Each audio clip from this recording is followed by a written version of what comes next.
Hey guys, welcome back to the channel. In this video, I'll show you step-by-step how to enable Secure Boot and TPM 2.0 to fix issues when launching Call of Duty Black Ops 7. Let's get started. Step 1. First, open Settings on your PC. Go to Windows Update.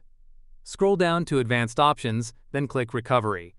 Under Advanced Startup, click Restart Now. Your computer will restart into a special menu. Step 2.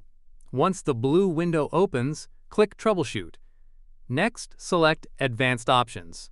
Then click UEFI Firmware Settings and press Restart. This will boot you into your BIOS/UEFI menu.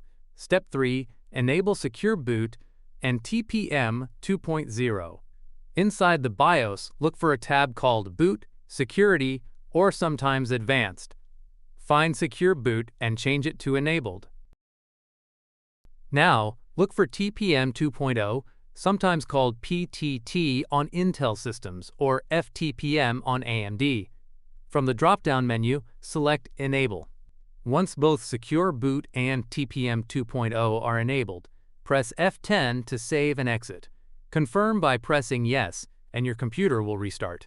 Now launch Call of Duty Black Ops 7 again, and the issue should be fixed. If this video helped you, don't forget to like, subscribe, and drop a comment letting me know if it worked for you.